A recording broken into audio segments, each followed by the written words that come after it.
Randy Pelletier. Carol Locke. Jason Henry. Matt Chizokis. Jay Fitzpatrick. Eunice Landry. Pam McLeod. Tim Broderick. Heidi Duper. Lila Atkins. Eliza Drolet. Ann Pierce. Grace Simon. Thank you. We have public input, and I just want to revisit our policy a little bit, which is usually on agenda items only. If you guys have input, I'm going to let you go because I think we have a lengthy meeting tonight. I don't want to make you wait till the end. Okay. Well, mine's kind of short and sweet to kind of go back to what we talked about the last meeting we were here, about not really caring about the athletes up here. And since then, we've had senior night for some of the students, which didn't go very good. You know, we have a sound system out on the field that you can't even hear people talking. We give the kids about 30 seconds of fame their senior night. And then we have a coach that doesn't really want to do anything for the kids. You know, he shows up, says something, gotta go. Okay, well, I can understand that. I have a family of my own. One of my biggest gripes is my son played here for 4 years, his senior year, and he gets sat on the bench because the coach is a better doctor than the doctor we have downtown. I don't really know how to address that, other than it goes back to my same thing I've been saying about you guys need to do something about hiring coaches and having a committee or something, or somebody at least gives a shit about who they hire. I mean, it's one thing after another, and it goes on and on. And me and Dave, we're showing up here just trying to bring awareness to it, but I'm sure most of you guys live in Barnstead or Alton, probably all of you do, except maybe 2 or 3 of you, but pick up the Baysider.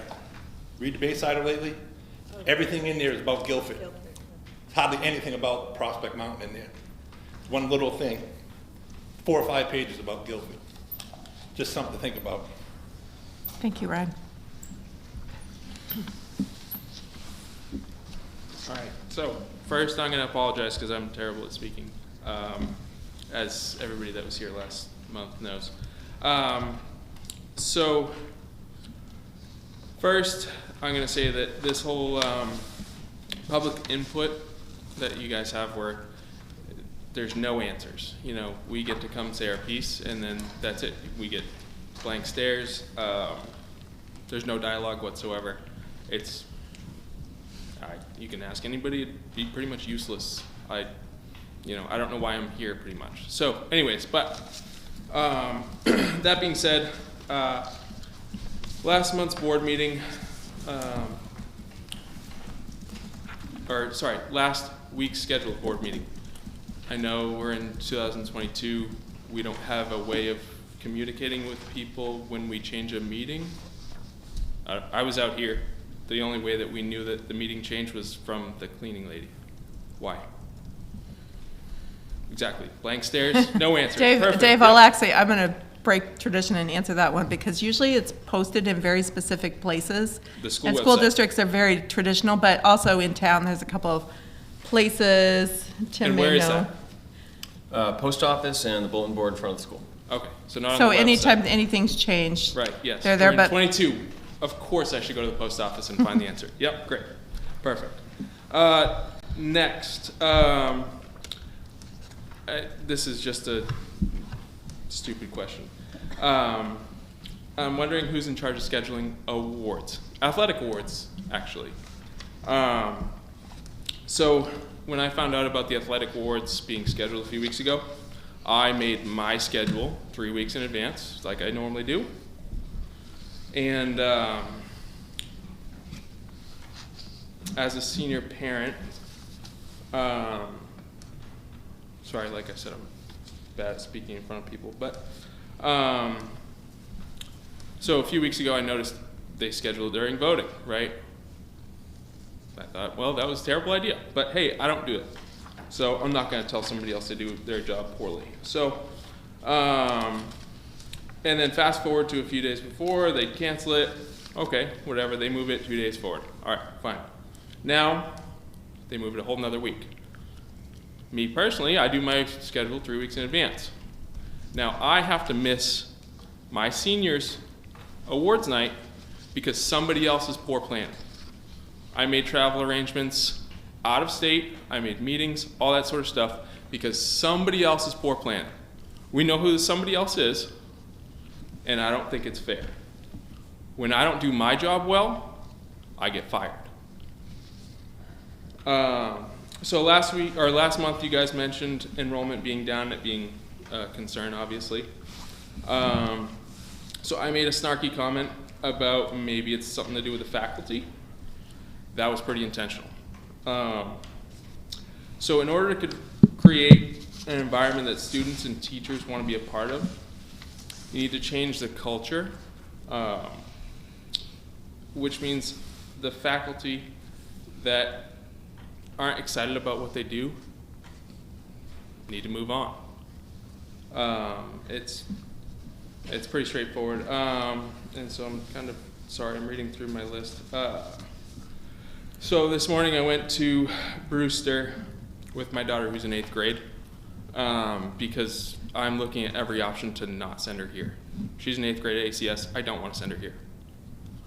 That's something that you guys all have to deal with, because I personally, and there's a lot of other parents that don't think that this school is doing a good job. And I'm not reading anything here, but this is 100% from the heart. You guys are failing the kids here. So, anyways, that being said, they do everything intentionally there. You guys are very reactive.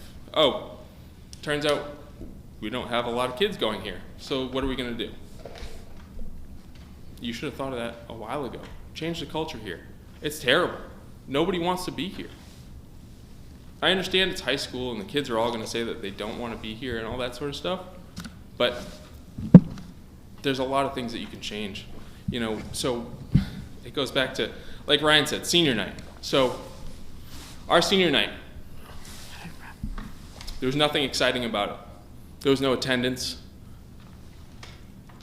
Jay Fitzpatrick, right here. I've seen him lie to you guys with more enthusiasm than he had that night. Nothing exciting going on that night. It was probably 30, 40 people in the stands. So we also had the joy to go down to Campbell's senior night.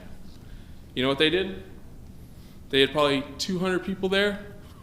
They give their athletes, each athlete gets a picture. Each athlete gets some sort of souvenir. Our own senior athletes that are opponents got a souvenir. And it was an environment of welcoming. And it's not our school. We're travel. We're their opponent. Just something to think of. Dave, your time's definitely up. Okay. Can you email me? I see you have your thoughts written down. You're welcome to email them to me if you want. If I thought it was worth it, I would. So I know we're not supposed to respond, but I have a few things to say. First, Keep it very short. Why are we not to respond, first of all? Because we're here as a business meeting to do business. Okay, but do we choose as a board not to respond, or is that some sort of rule across the board? Because I think it's just a board rule, is it not? It's This pretty isn't like a traditional with board school rule not to boards. respond. Yeah. It's very traditional. Secondly, I like that you guys come and speak. I would love if you could provide examples or email the board, like, when you do speak, it's broad. So I would love to see like specific stuff. Have you emailed the board? Have you emailed the superintendent? Have you brought these things forward before you come here? I would like to see that. Lastly, if we are changing the meeting, that needs to be on the website, not at the post office. If we're posting our meeting on the website, if we're posting the minutes on the website, the change needs to be on the website. I've had multiple times people reach out and say, why is the meeting not today? Or I went to the meeting and it wasn't today. So we need to be better at that. Yeah, I agree with that. All right, thanks, Rebecca. Okay, Could I just say one more quick thing? very quick, Ryan. Is on your website or the school website, is there emails for all the school board members? Yeah, yeah. Okay, I'm going to close public input. Agenda review. Make a Just motion to accept the agenda presented. Second. any additions to the agenda? Okay, all in favor? Aye. Report of the Finance Committee. We have to do approval of minutes. Minutes. Oh, you're right. I checked it off and just skipped right over it. Approval of the minutes from October 4th. So moved. Second. I'm listed as a secretary on the first page, but I think it's actually Karen. Okay. somewhere. Under public input, Ryan's last name is misspelled. Just thought I'd mention that, Yep. so that needs to be corrected. Other changes? Okay. All in favor? Aye. Aye. Any opposed? One abstention? I think you abstained too. I'm going to abstain, yes, I'm sorry. Two abstentions. The school board business. Thank you.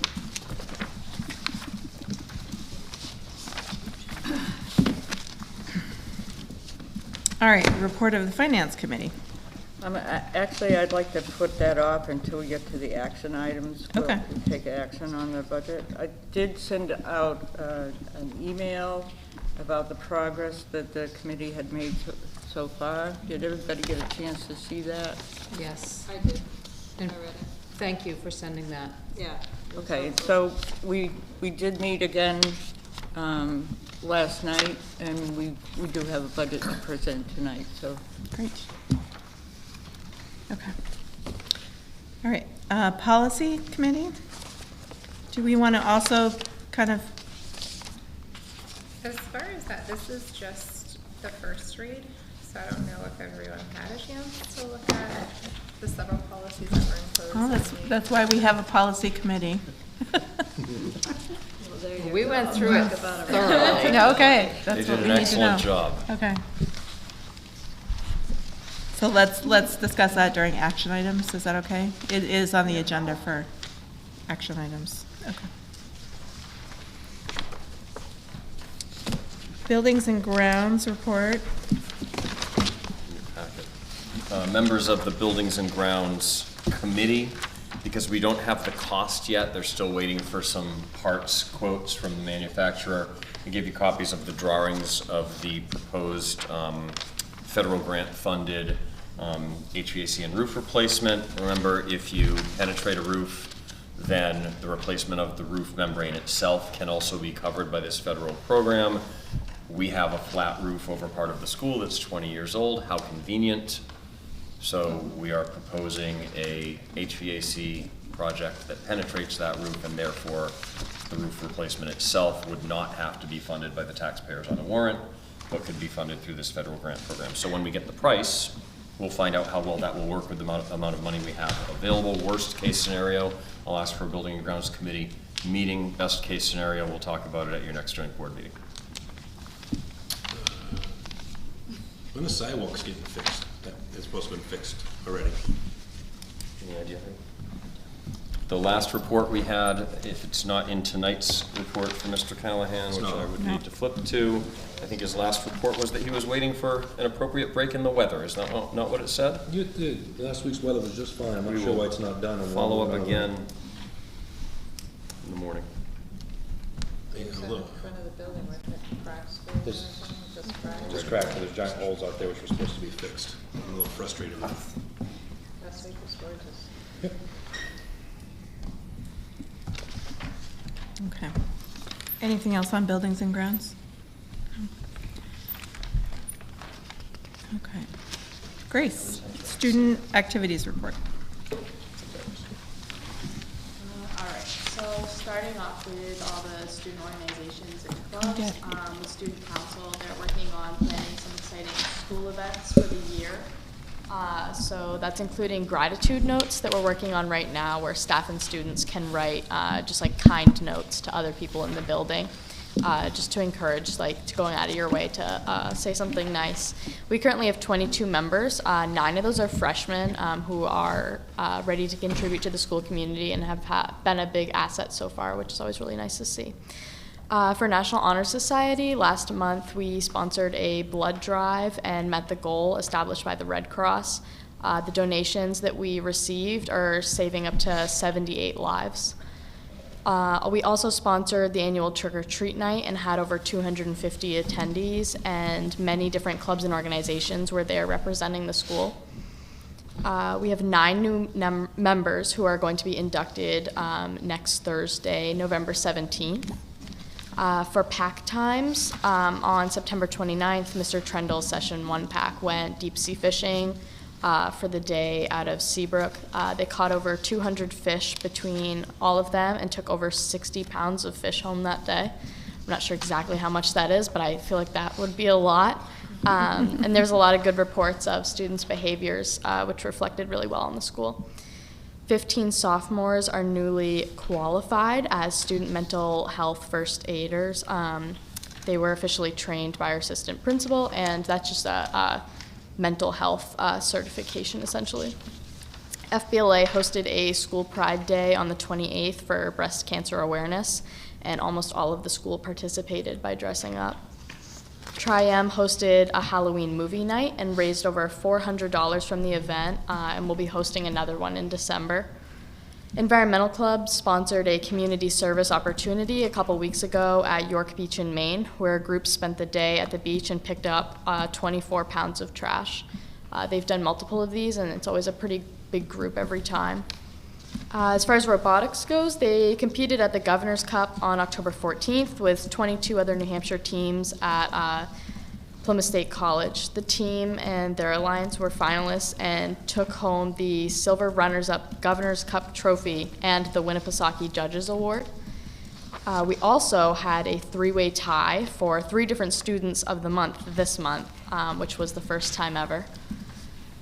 As far as athletics go, Unified Soccer had a very short but a very fun season. They only played 2 games.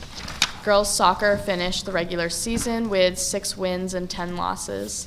Bass fishing went to the Bass Fishing Championship qualifier on the 22nd, and we caught the largest fish of the day. The boys soccer team had a regular season record of 9 wins and 6 losses and lost to Bishop Brady in a tough first round tournament game, 1-0. Golf team attended the D4 championship at the Mount Washington Resort on the 11th, and the team finished in 8th place overall. Cross country finished the season strong at the divisional meet last Saturday. Volleyball had a regular season record of 11 wins and 5 losses and beat Sunapee in the first round and lost to Somersworth in the quarterfinals 3-0. And they also raised $169 on their Dig Pink night, and all funds are donated to the Susan G. Komen Foundation for Breast Cancer Research. Looking at class office, the senior class hosted a Halloween dance on the 28th and raised over $700. And we are also currently running a calendar raffle to fund the senior trip and our prom venue. And I would like to add that tickets are for sale, and there's some great prizes. We're also working on getting our senior trip approved, which we had hoped to bring to the board tonight so that we can make a deposit on our ideas. And the junior class is running a 3v3 basketball tournament on the 18th and is also hosting a daycare for children on December 4th so that parents can bring their kids here and have some of our students watch them so they can get some Christmas shopping done. Thank you. How much are the raffle tickets? $5. But if you $5. buy 4, you get a 5th one free, so 5 for 20. So will the senior class be bringing or will somebody be bringing the senior class trip to the next board meeting in December? Yeah. Awesome. That seems early. They're on the ball, They have huh? a good group of officers that meet weekly and have their act together. Great. For a while, so. Good. Thank you, Grace. Jay, principal's report. Good evening. Just a few things in addition to what Grace has mentioned. The end of term 1 is tomorrow, and obviously the beginning of term 2 starts when we return on Monday. Tomorrow is a half day. It's our first early release this year. This past week, we've run the traditional 7-period schedule all week. We've successfully finished 2 sessions of packed activities as well. So session 3 will start next Thursday. We started sign-ups for that yesterday. Grace did mention about NHS. Their actual induction ceremony is going to be next Thursday. The sports banquet moved to Tuesday. Like Grace had mentioned, 9 new members being inducted. We also have an upcoming Tri-M induction ceremony as well, Music Honor Society, but I'm not sure if the official date has been set yet. Grace had mentioned the Environmental Club sponsoring the trip to York Beach. I wanted to let you know this was also something that was put out there to the entire school as a community service option. And we had 12 kids who had signed up to go who were not part of our Environmental Club, but who went to earn the hours. So that's, I had said to you that we're going to at least try to offer 4 throughout the year. So that was our first big one that we did. So, and it was a success, like Grace had mentioned. At the last board meeting, you had asked me to bring some information back, or to do some tasks and bring some information back. You had asked about the CAUSE program. We're actually intending on surveying staff and students on several topics, CAUSE being one of them, PAC and DEN being another, as well as how the new schedule is going. At this point, I've had a lot of informal conversation with kids in the cafeteria, but we'd like to put something formalized out to folks, both staff and students, but we wanted to wait until the end of the term happened, so we'll start that in the next couple of weeks once we're rolling into term 2. You had also requested to fix the inconsistencies in the staff handbook. So we updated sections on bullying, the closing of school and delayed opening, grades, homework, makeup work, student visitors, the tobacco and drug-free school zones, as well as the student code of conduct. So that, and we literally cut and pasted out of the student handbook into that staff handbook. So unless anyone has any questions, that's all I have. Thank you. Okay. Technology report.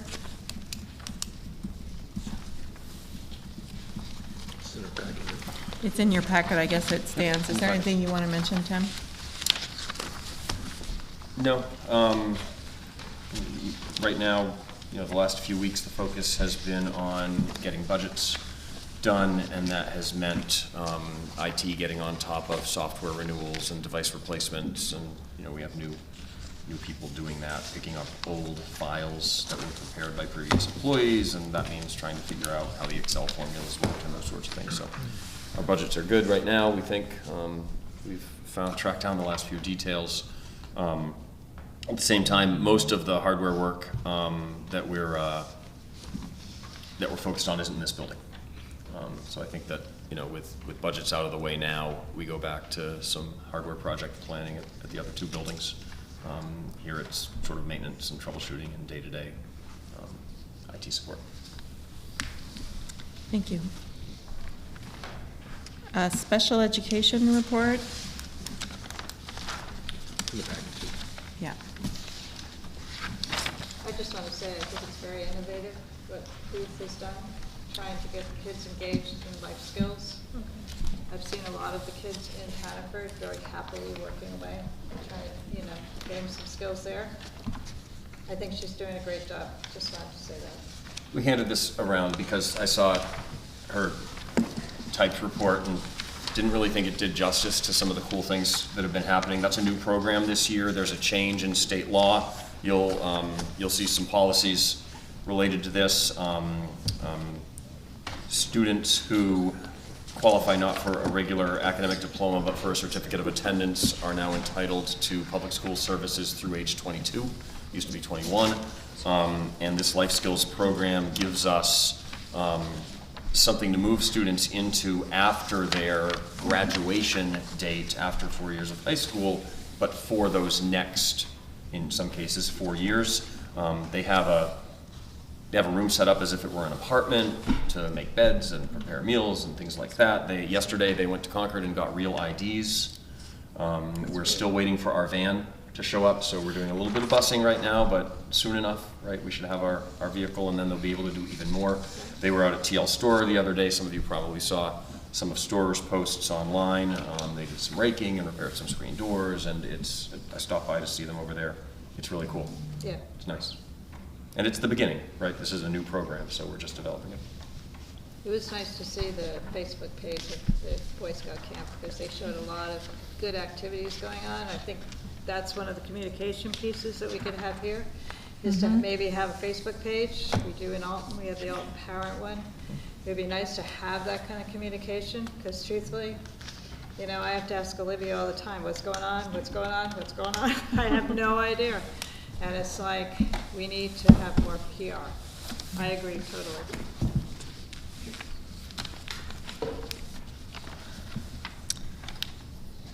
Curriculum and assessment, Matt? Thank you. Just a few highlights from our October 7th Professional Development Day. On that day in the afternoon, as I mentioned earlier in the year, the Prospect Mountain faculty was engaged in a text rendering protocol. It stemmed around our mission of personalized learning.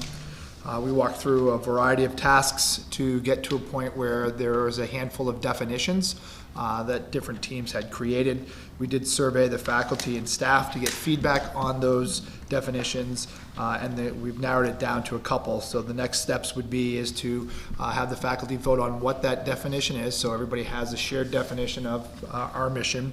And then we'll start to create identify indicators in the classroom, so teachers can be looking for and be part of that process.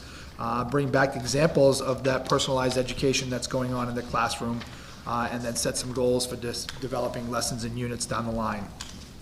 The last board meeting, I talked about the fact that I would be meeting with Mr. Fitzpatrick to talk about the potential of adding the PSAT 9 and 10 as a way of preparing for the SAT. After some discussion, one-on-one, but also his admin team, we decided not to move forward with the PSAT testing at this time, but felt that there was a bigger need to look at assessment K through 12. So the system admin team has started the discussion on the concept of looking at a common assessment K through 12, so that information can follow them up from the time that they start to the time that they get here and up through the ranks. This will allow us to be able to take a look at our curriculum, have conversations both at the elementary level, but also our 8th to 9th grade conversations. So we're in the process of doing that. We're trying to look at what we want out of the actual assessment process. While we would love to have something in place for next year, obviously the budget season's already swung through, so we don't want to rush it, and so we'll take our time and figure out what makes sense. Whether, you know, there's a variety of them that are out there, so we'll start to look at that process.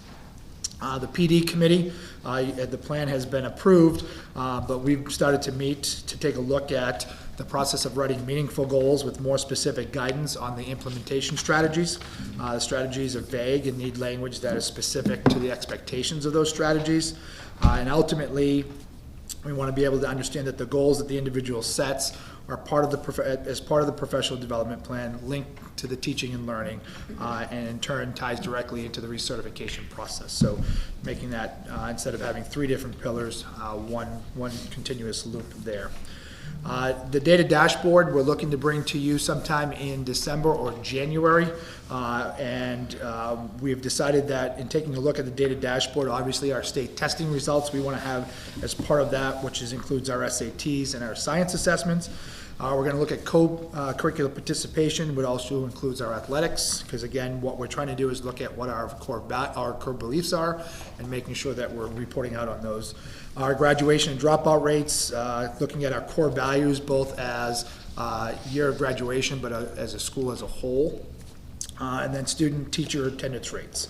And again, all of these will speak to the vision and the core values of Prospect Mountain, and certainly tie directly into our strategic planning as we move forward with that. Great, thank you.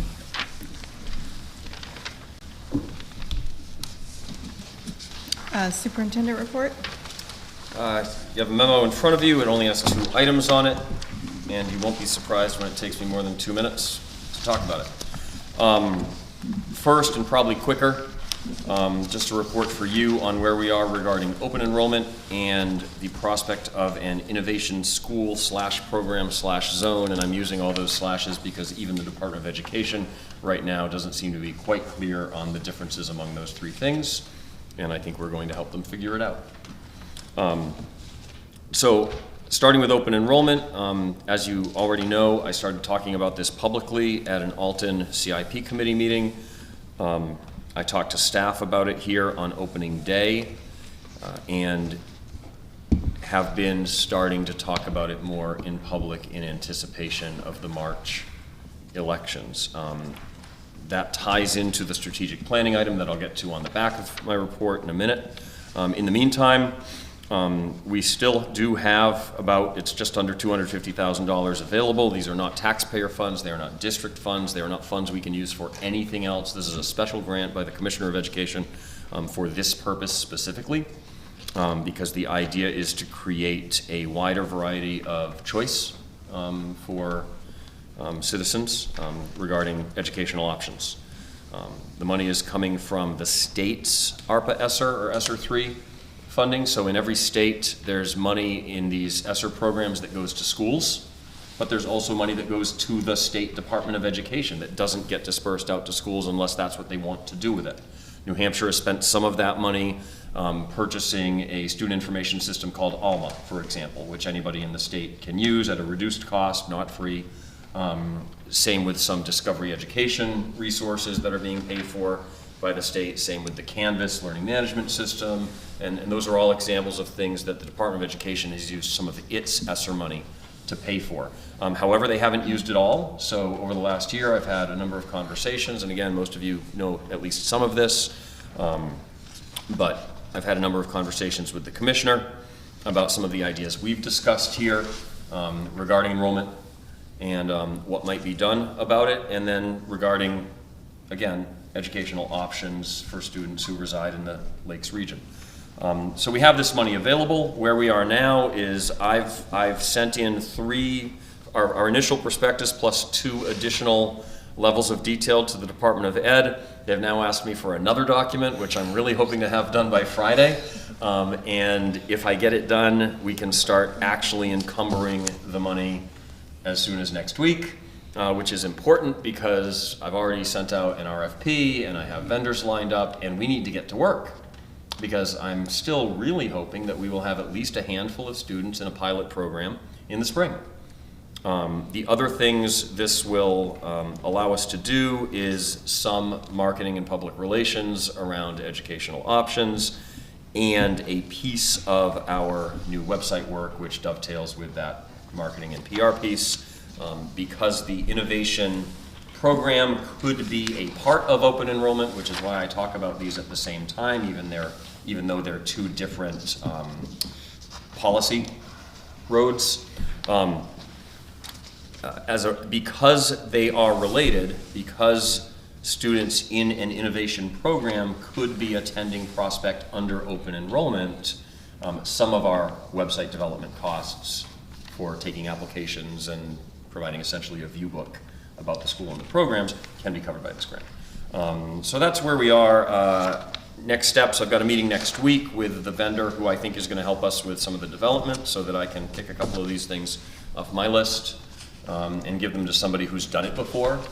Michigan Virtual is the organization I think we're going to be working with. We've already done some work with one of their principals who's done some consulting for us in the past.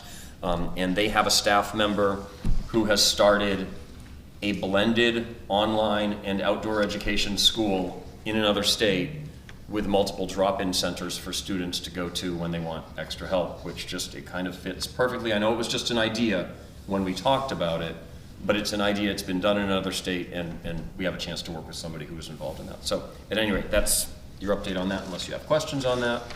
Maybe more salient immediately is my update on strategic planning. The last time we were here, I discussed combining strategic planning for all 3 schools so that we had a system-wide plan and then some school-specific planning because there are different needs in the different schools.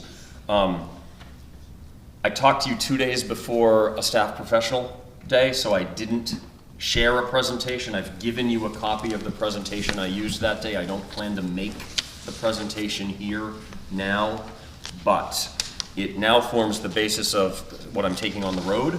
I attended an Alton Business Association event a few weeks ago. Some of you showed up. Thank you very much. It was fun. I will be visiting the Rotary Club sometime in the next few weeks, and I'm working with the American Legion Post to go talk to them soon. If any of you have any ideas of other community organizations I could go talk to, my goal for the next 2 months is to solicit input regarding the identity and direction of the schools, particularly this school, not just from staff, students, parents, and guardians, but first from other community stakeholders. Everybody pays for public schools. Public schools should be a reflection of the values and needs of the communities that we serve. Not what a few of us sitting in a bubble on a hill think is a good idea, but what the community actually wants. And that is what this process needs to be about. So next couple of months, I want to get out with my show on the road. I do roll in talking about open enrollment as part of that, which is kind of convenient, right, as we head toward March. In December, then I'll come back in and have some staff input through surveys and some school level meetings. And then in January, we will go to students, parents, and guardians. That's important. I don't mean to imply that it's not, but involving the whole community is essential. And this is to get a draft strategic plan to our staff and to you for review by March, so that you can approve it in April, which, if you think about the timing of our March elections and the potential for open enrollment warrant articles, we would be launching a website and executing a new strategic plan starting then in April.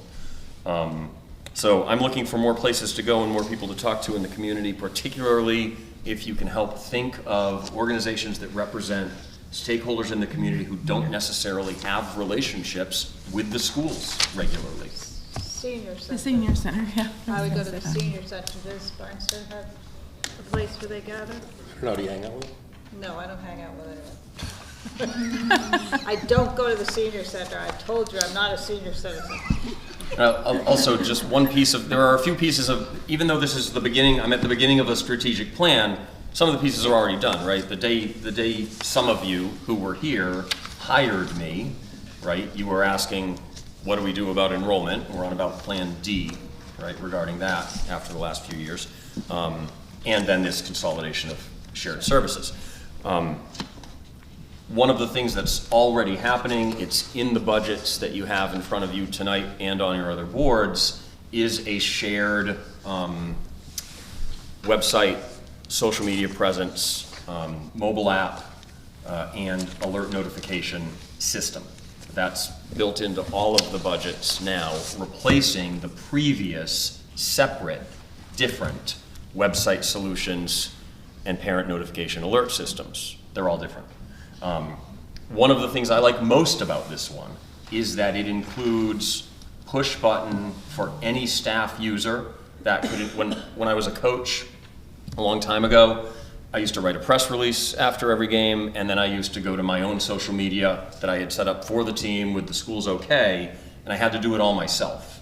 This system includes it, run by the school, owned by the school, records kept by the school. We can ensure that all communication is appropriate. You all know how I feel about that. And that can be up and running also in April. That's the schedule we're on. I know I went all over the place there, but The other place I thought Questions? was the libraries. I mean, the Barnstead Library is very active. I see them a lot in the newspaper. I think the thing I could use all of your help with is finding people and events, right? Like, I can cold call 8 different places in the community, but the reality is that it'll take me 4 weeks to cold call 8 different places in the community to ask them, do you have any events or groups that meet here? So if you know of people and groups and those kinds of things, and you can shoot me an email, it'll just I'll get you into the Masons. get me going fast. That's a great idea. I would love to do that. Masons, I'll get into the Masons.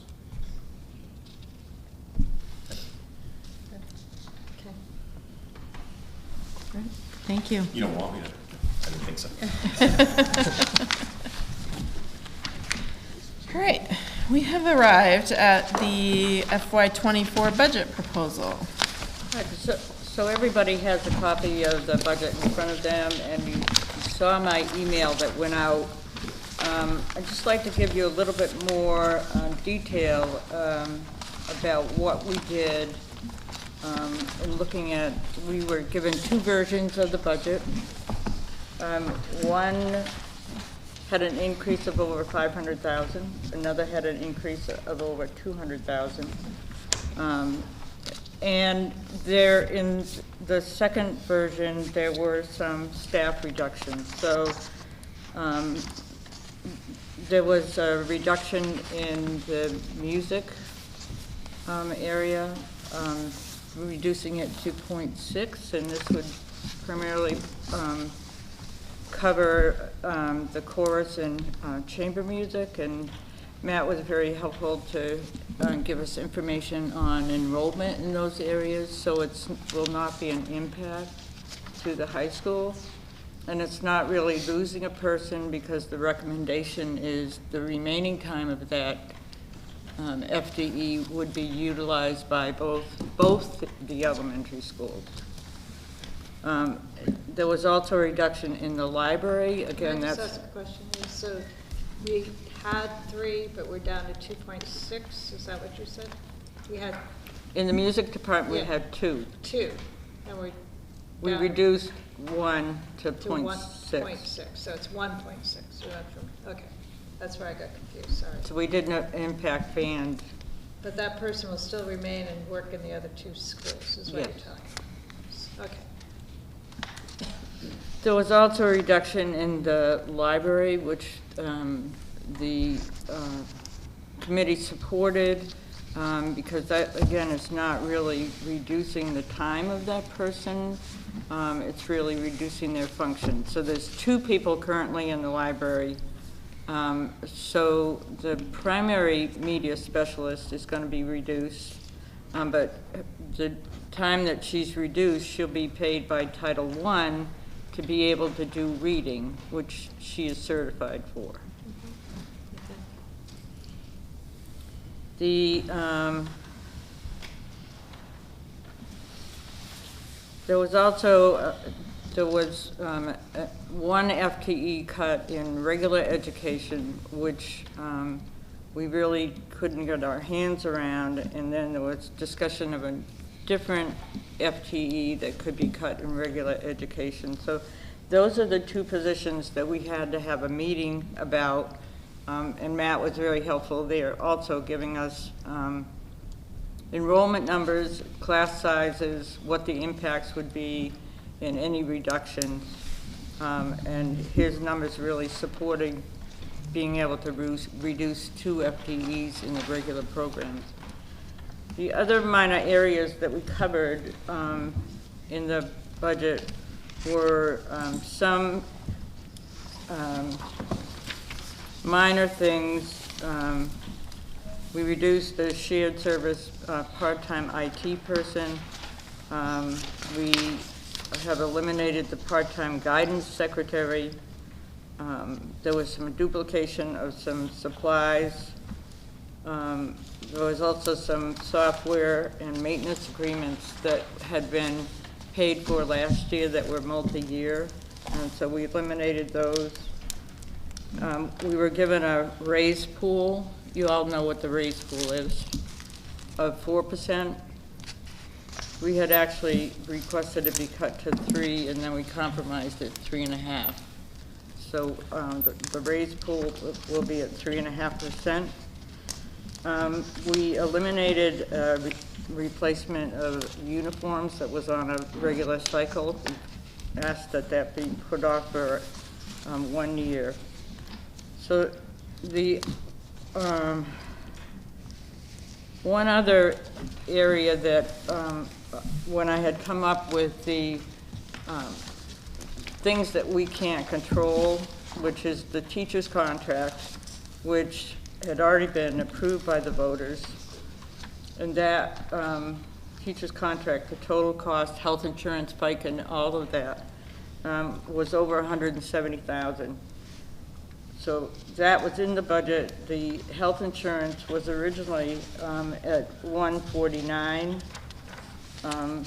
increase. At the 10%, we were able to work with Heidi, who got new rates, and reduced it to 8%.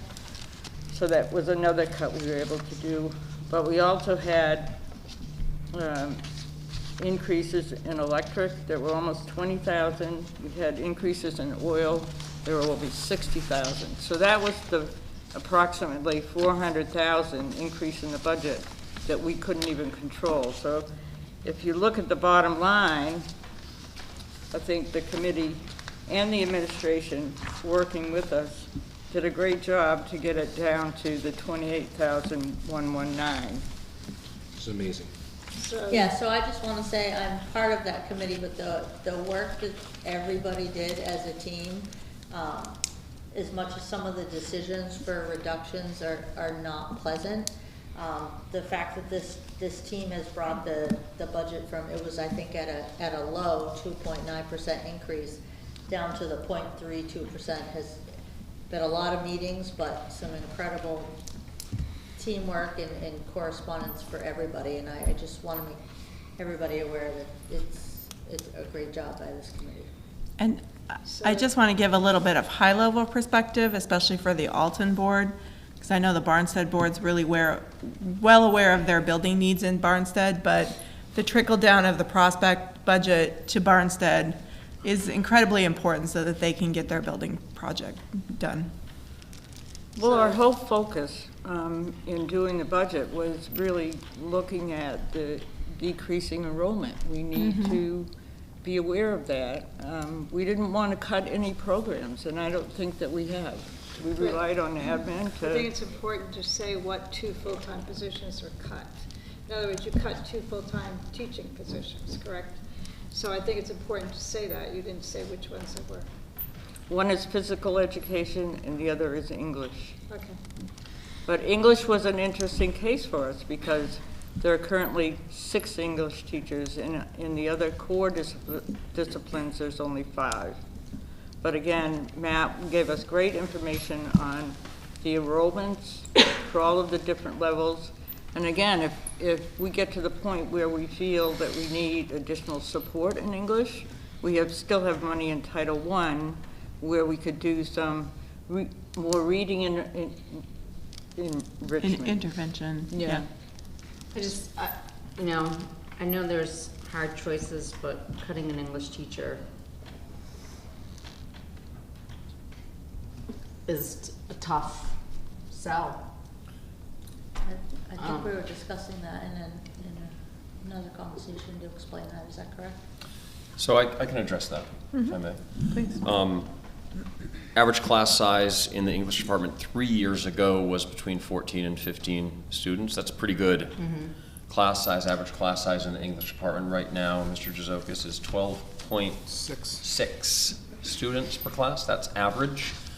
It is the largest academic department in the school, so with a reduction of 1 FTE from that department, average class size shoots up to 15.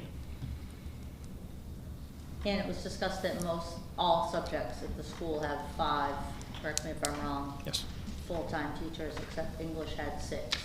So they could, it was Among the affordable. four core academic subjects. Correct. And there was no elimination of programs or classes. So it's not like, you can't take CP English, like the program still exists. Yeah, I guess just speaking from experience, as a parent, it seems like things are in the program of studies that aren't offered. And students go to sign up for things and they're not offered, and so they wind up in PE classes, and that's a little frustrating. It's also a little frustrating that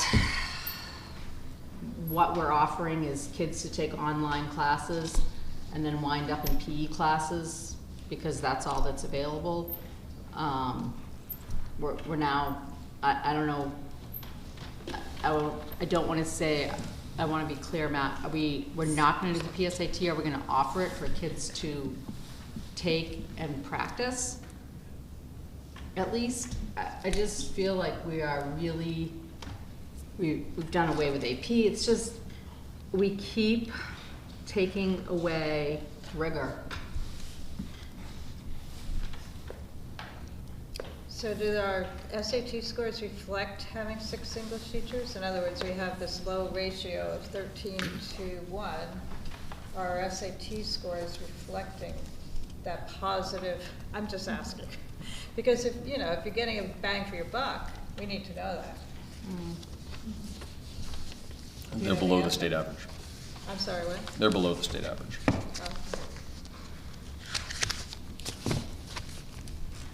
So people are going into PE if they can't get a course? Is that what's happening? They're being placed in PE classes? Yeah, I mean, there's tons of PE classes. There's PE classes for, you name it. And, We've discussed that as well. That needs to be reviewed. so what is our focus? What is the mission? What is our focus? Well, I'd say if you're limiting So phys ed, say if you're eliminating phys ed position, it's gonna force to go other places, and I you mean, guys are people- they're working on a mission to figure it out for. Yeah, I mean, you can take WalkFit online. You can, I'm not worried about the PE classes. I'm not worried about our students graduating from Prospect Mountain and knowing how to play basketball or intramural volleyball. So for me personally, this year, I had signed up for a lot of classes. I am, towards the top of my class, and I enjoy taking academic classes. I enjoy benefiting from those. And this year, my first period class is something that I'm completely not interested in at all, and I have to take to meet a certain amount of classes to be in. And then the whole middle part of my day is WalkFit and competitive sports and 2 study halls. And I have to take math online because the math class that I signed up for was not run this year, and the only other option was essentially a college calculus class, and I didn't feel personally prepared enough to be able to take that on. And it's frustrating for me as a student that I want to take an academic class, and I have found that really the whole middle part of my day I am in gym and study hall, so. Yeah, there's no excuse why she should be in 2 study halls. Well, and I would say, my son's at a different academic tier, but he has had a very similar experience. But I'm wondering if that's part of the new schedule and scheduling and trying to work out kind of how the schedule works with things. I think there's less choice because we're not doing the block scheduling anymore. I think that allowed more choice, but I guess that's what I've always chalked it up to, was possibly the scheduling. So we did say in our discussion, we didn't feel like it was really the finance committee's place, but that we feel like it would be beneficial to look at the requirements for graduation and kind of what that consists of, to the point of some kids taking like 8 gym classes or a whole bunch of study halls. So we do think there's some work to be done, and that was part of the conversation, but again, not necessarily for the finance committee to solve. But I think it sounds like we have a scheduling problem also. If we have offerings, I don't know anything about scheduling, so I don't know if It's not very a kid difficult. sign up. It's very, very difficult, yeah. I'll add something to this conversation. There are a handful of kids who end up getting slighted because we have a high functioning class that will have 3 kids sign up to take it. And then in some cases, once the schedule builds itself, 2 of those kids get enrolled in that class, and we end up choosing not to run it. And we have, for a long time, run the schedule based on student demand. And it's certainly difficult. The past 3 years, when we ran a block schedule, added to that, students could earn 8 credits a year versus 7. So someone like Grace has had the opportunity.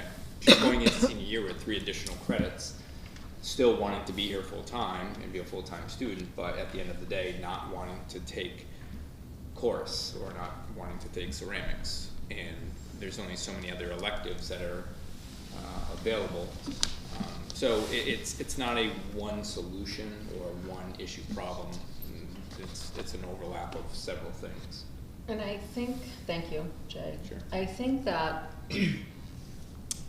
I understand that it is a work in progress, but I feel like academics and athletics are mirrored here, because I would love to see some changes in athletic programs.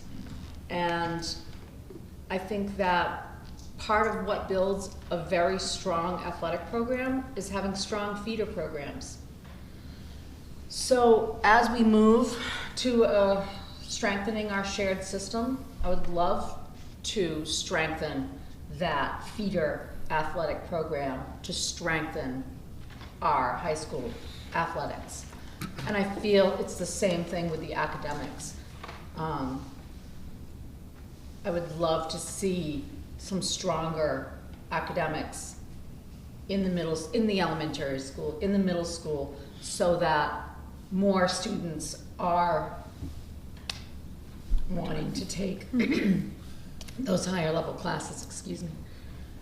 So that's just my viewpoint on that, and I understand it's a work in progress, and I think, Matt, that you're taking on a lot, and I certainly, I'm just making a general thing, so. He can do it. Yeah, so I'm just, I'm not trying to point any fingers or anything. I just see that it's a very similar situation with the academics and athletics, and I feel like that is a direction we need to go and we need to focus on. Tim would like to say So something. two things. First, the budget proposed in front of you provides a funding mechanism that you don't need to act on until spring, but that would provide for, it would be a part-time job, not a full-time job, but it would provide the possibility for the boards to decide to employ an athletic director or coordinator for the system, beginning next year under this budget. And then to the longer discussion right before that, I would suggest, so first of all, every observation about scheduling in this school is accurate, different perspectives, right? People coming to it from different experiences as a student, as an administrator, as a parent. All of those things are true based on the way scheduling is done here. Not every school schedules the same way.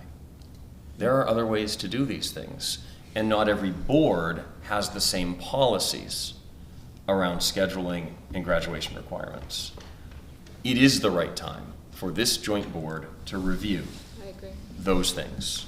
And my suggestion to you, if I may make one, Madam Yes, Chair, please. is that you appoint 2 members from each town to work with Mr. Jazokis over the next 4 or 5 months on that project.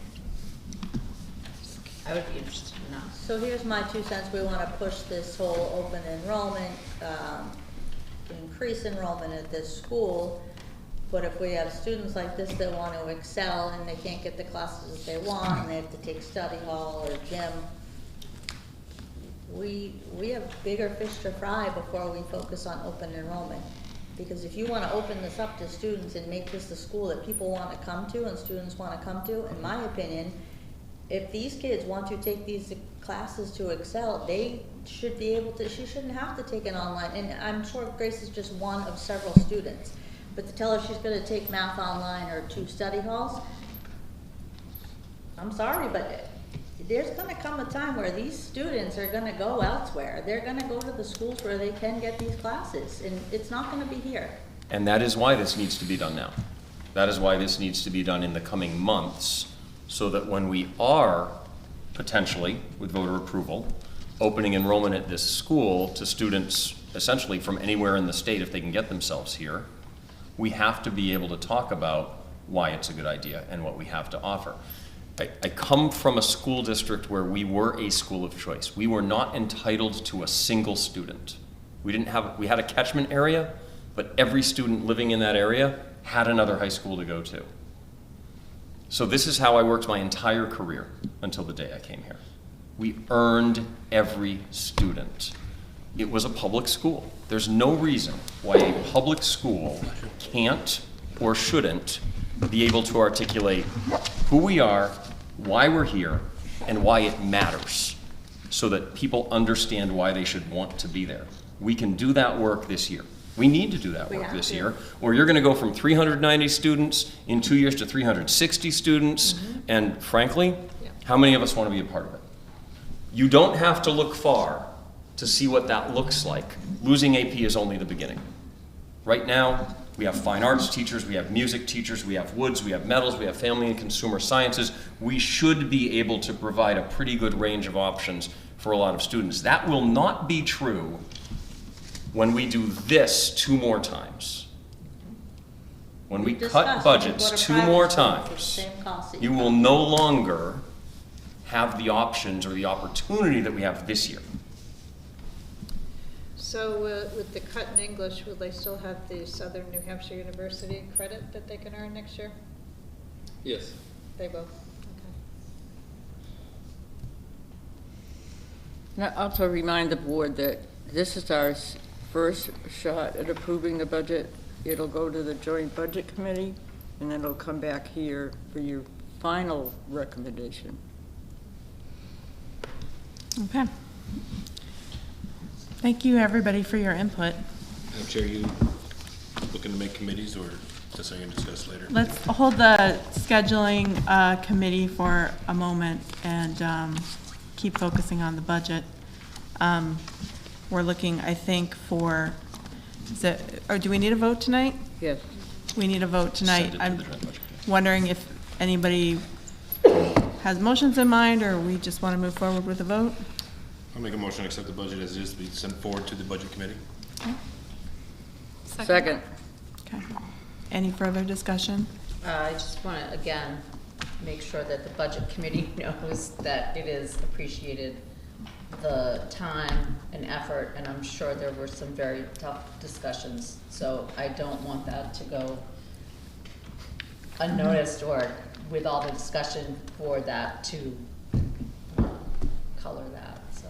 I have been through a lot of, Yeah, I get it. I have get been it. through a lot of, been on a lot of budget committees, and this was the hardest one. All right. All those in favor? Aye. Any opposed? Abstain? Okay. So, yes, let's talk about that committee. 2 members from each town. Matt, do we have room maybe for some student representation as well? So, is there anybody first interested in volunteering? Carol? Anne?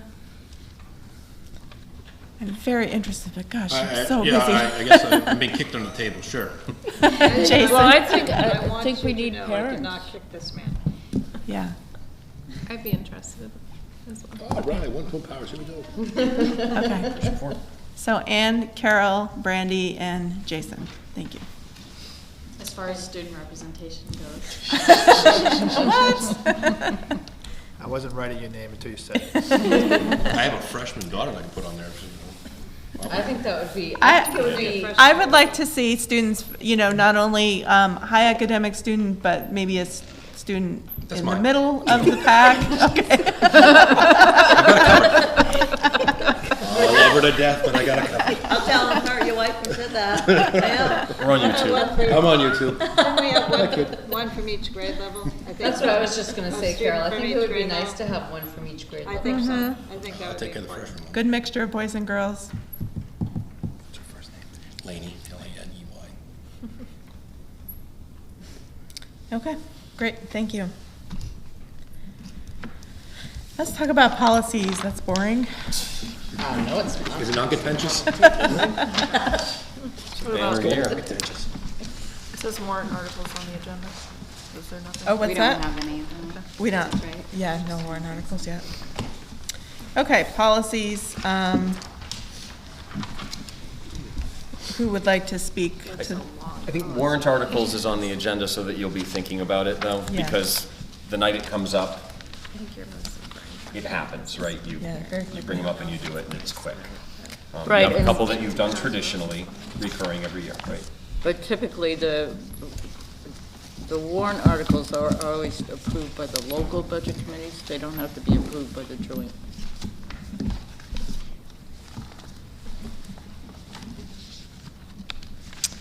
Okay, so we have a book. Would anybody like to speak to the policies Yeah, I can. without going into too much? Yeah, I Don't won't. read it to me, please. No, and I haven't read them today, so. I did read it. Thanks. Ann and I had a chance to meet with the, last week just to go over, the new recommendations for the state and what we currently had, what we could abstract, what was redundant, and just clean them up a little bit. So thank you. It was time consuming, but it was really valuable. So probably the most important document to take a peek at this evening Okay. is this one here, the booklet. And you want everything for first reading tonight? Yeah, and Okay. we really went through each policy and updated, even ones that were maybe just recommended. We really looked at it, and if it hadn't been updated in almost 10 years, we made sure that it was either A, appropriate, or B, was updated. So I feel like it was a pretty comprehensive. I trust you. I don't need it. That's a lot of work. Second reading, I'll be happy. Well, actually, I got a question. I mean, just one of the things on for athletics, it did say you'd be passing 4 classes, and what happens if somebody's in multiple study halls? Is that gonna be? I don't think that's a graded. Just says you gotta pass 4 classes, says you have to be passing 4. What if they're not taking 4 classes? What if you're not taking 4 classes? What is the minimum required classes to be a full-time student here? 5. There you go. Okay, just make sure. But does study halls But- count? Right? It was. So, no, study halls don't count as a class, but if somebody has 2 classes and 2 study halls, then they can't or 3 classes and 2 study halls, they can't pass according to this with 4 credits. Correct. So- That's my concern. Yep. I also want to make athletics accessible for everyone. Yeah, too. Is the 4 intended to be what percentage of They're saying their if you're classes taking 2 maybe? classes and you have 2 study halls, you wouldn't, or 2 classes and 3 study halls, 3 classes, 2 study halls, you wouldn't have 4 credits, you couldn't play. But you wouldn't be enrolled as a full-time student because you wouldn't be taking 5 credits. Right, so this becomes a very sticky issue, because there's the NHIA rules, there's then the local rules, there's homeschool rules, you could be a homeschooler, you could be a part-timer and still be eligible to do things. Right. It's kind of ugly. It is. I'm just concerned, it's just that, you know, it would preclude people from playing. Yeah, we don't They could be stuck in a wanna screw situation where they might not have. I think it's often looked at the other way, but I understand your concern, but. I mean, my kids got past everything, so all of them should. I just wanna make sure somebody's not getting, in a situation that they didn't wanna be in, because they couldn't get some classes, that they'd be precluded from sports. That's all I'm concerned about. Right, that's a good point. That's my concern. I just don't want to be precluded because of a situation like you, a situation you're in. I want to preclude because you had to be stuck with a couple study halls. Yeah. And now you have, the past few years of the introduction of online courses as well. Right. Do those count? We don't necessarily know updates. So that was my only concern, this whole thing. Jay, would you and your administrators be able to bring us some suggested language Sure. for the next meeting? Because that'll be the second reading. Does that sound okay? Do you want to hold that one aside today? Well, this is all first reading anyways. Yeah, it is. It's almost like it should reference if they're not passing something versus connecting Right. how many. Because it says that you got to pass it for, you know. So like a language like they can't fail more than 2 classes? Sure. For something like example? along- Yes, something along those lines. Yeah, I didn't get a booklet, actually. yeah, something like that would be. No, I only have this. Do we have a motion? We don't have a motion yet. Well, I'll make a motion to accept all these policies presented in front of us as first reading. Oh, and, Dress code. which one is that? This is the dress code. The dress code is also included in that. The dress code is on the table separately because your policy committee asked the principal to draft the proposed dress code policy. I So have that's on the table I have that in today. my motion. All right, packet. so Okay. I'll That's second. first reading. I'll second the motion. All of these are first read. Yes. Right. Okay, we have a motion and a second. Any further discussion? So how reasonable is it that students are not going to wear muscle tank tops or shirts that do not cover their midriffs? You want me showing these guns? How, I'm sorry, how reasonable is it that they, I missed what you said. Well, looking at teenagers' fashion today, there's an awful lot of midriffs showing, and how can you say that a girl can wear a tank top, but a boy can't wear a muscle tank top? And I'm just, don't take that. I mean, that's a tough, so what I'm saying, Jay, is that to have this, that they're not allowed to wear, how much are you gonna battle with that if that's in writing? So, that's a great question. It's a battle currently, because it's Yeah. in there currently. And our general rule of thumb is trying to exercise fair judgment. The muscle shirts, the ones that we're talking about are the ones that are cut here, and so everything is exposed minus, the little piece that comes down here. And with the midriffs in particular, girls will walk through the front door in the morning with their cardigan sweater on, and then at some point during the day that comes off, and in some cases it's become a crop top, in which we say please cover it up, and most girls do. And then there are some who have 2 inches worth of skin showing, and we kind of enforce what we can. The more skin that is showing are the ones that we're really addressing. But it's an impossible task. It is an impossible task, and I just. Then why set yourself up for more? Right, impossible and tasks? that's my point, I guess, with those two. The honest answer is that historically that's what has been in here, that the board has asked to be in there, so. I mean, you don't want them it remains showing the same. body parts they shouldn't be showing. That's Right, the bottom line. and I think that we all know what It is is. basically, Come on. what's reasonable and what's not. I mean, believe me, I see it. Well, And the short shorts are very much in fashion right now, shorts. And some of the children that are a little overweight actually show the short shorts more than slimmer people. It's just the way it is. So then they often get targeted because they're showing more skin. Just saying, it's a very, very muddy situation. Correct. And I have a let's niece not- that's a junior here, and I've seen what she wears to school, and it's definitely not appropriate. But she wears it. Well, I like the language in the top where it says functional. I think that is great language. Well, what is functional? Well, I mean, think that it functions. Yeah, but I feel like it. It They fits could you. argue a So bikini working is in a functional. school every day, I feel like when you back yourself into a corner, that's where it becomes an issue. Especially on dress And code. that's my only point, is when I've you're been this saying route things 100 like times that. as And principal, believe me. Bring out the rule. How high is that? Right. Is this an area where we could use more student input into the dress code? Or is that just opening a can of worms? I think that's opening. So.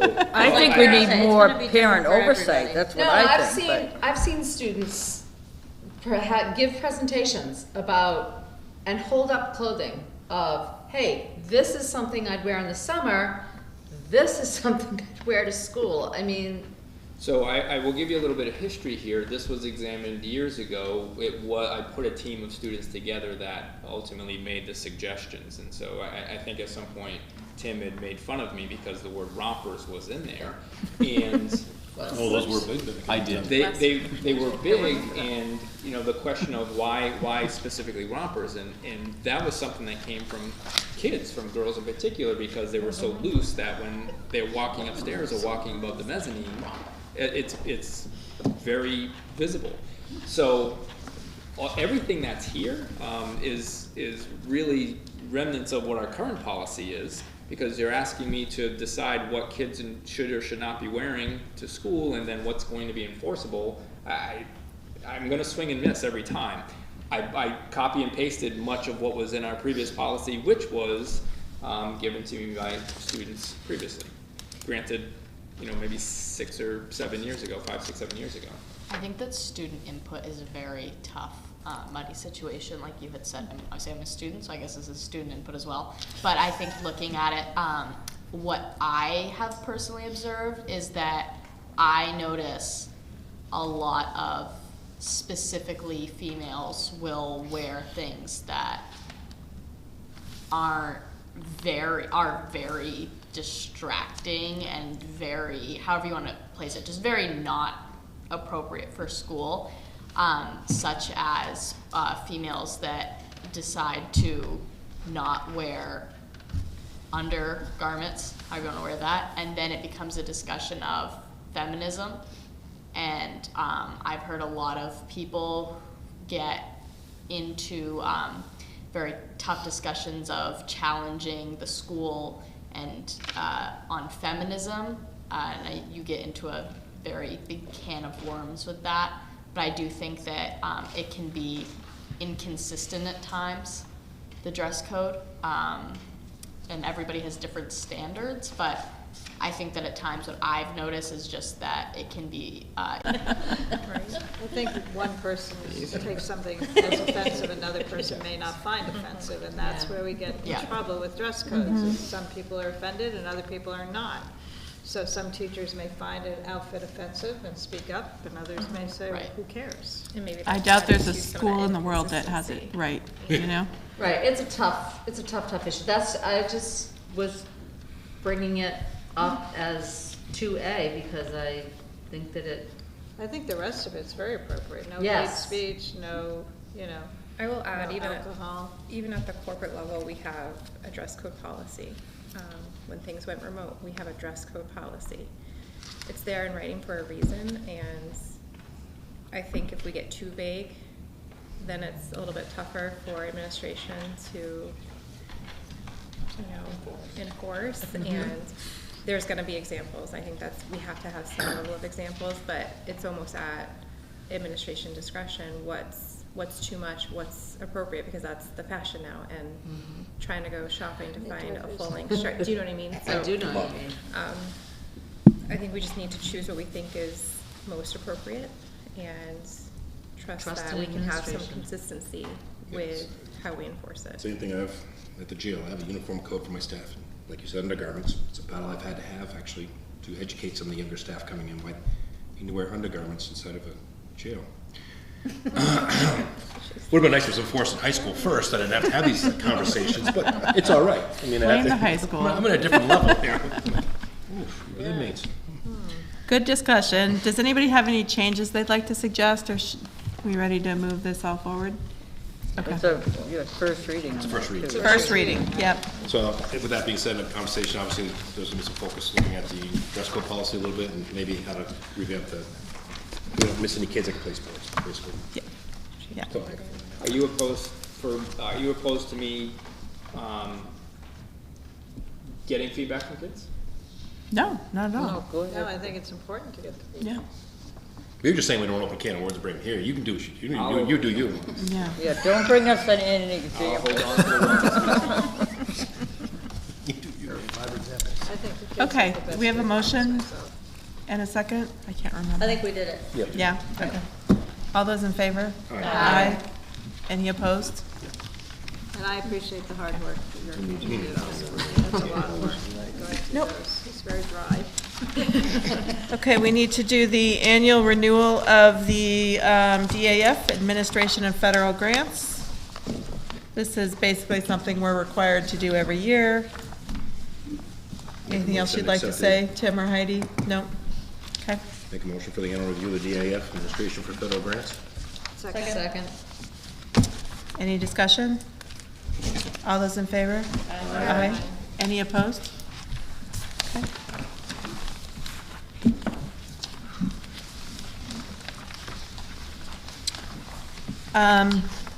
Personnel, we have a couple of new hires. Make a motion to accept the hiring of Jamie Babbage, paraprofessional, and Tanner Teedy as custodian. Second. Any discussion? All those in favor? Aye. Aye. Any opposed?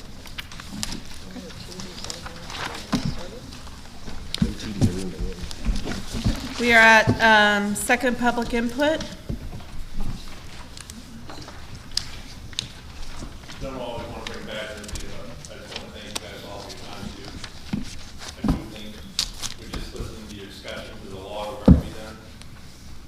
One thing you said was athletics and academics bring up together. That can't be done with everybody gets a trophy. It just, you have to have kids work towards a goal. Doesn't mean that bad kids can't get better, but you can't reward kids for just showing up. Thank you.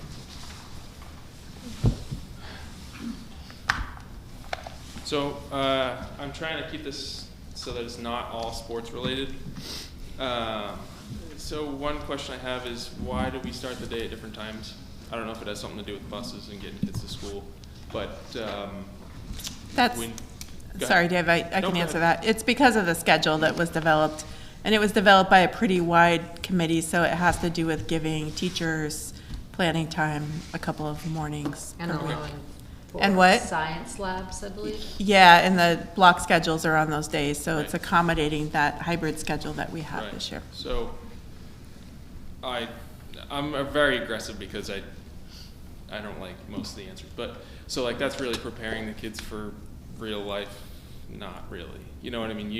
You have a set schedule when you get to above high school or college, so it just, to me, it doesn't sound like a good idea, but that's my point of view.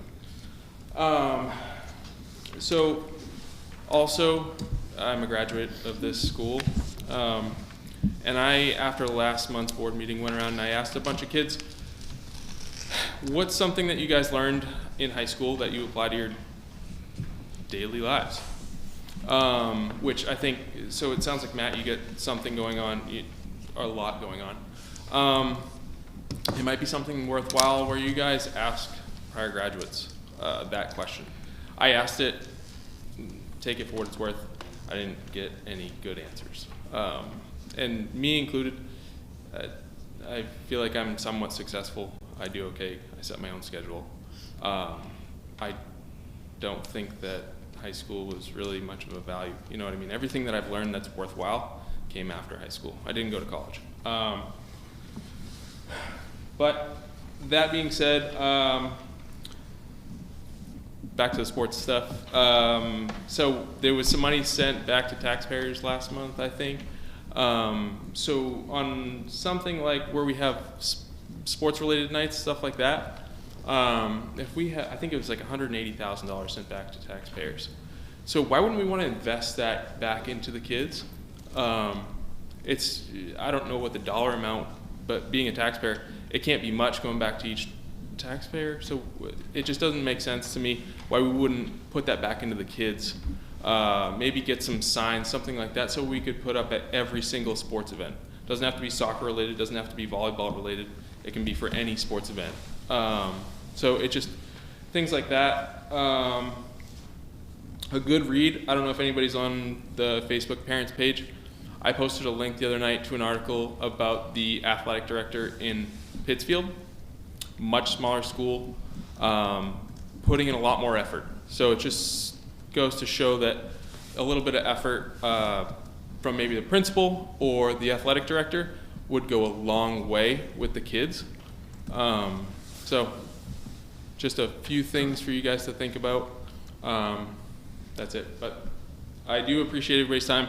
I'm very aggressive, but hopefully that there's some changes made. So thank you guys. Thank you. Okay, we'll close public input. Future agenda items. Bunch of policies to talk about. Budget. Warrant articles. Any other Generator, business? All right, Jason, that's enough. Slow it down. It's December, it's the holiday season, all right? Come on. It's time to be jolly, not talk Hey, about all holiday this season. crap. There we go. Holiday. We have 2 non-publics. If somebody would like a motion to take us in, Motion to go non-public on RSA 91A, colon 2, 1A, negotiations, RSA 91A-3, colon 3, 2I, school security. Second. and roll call. Rebecca, oh, Yes? Yes. Yes. Yes. Yes. Yes. Yes, I still get messy with the roll call too, don't worry about it. Yes. I'm the chairperson. Grace, thank you for all the input.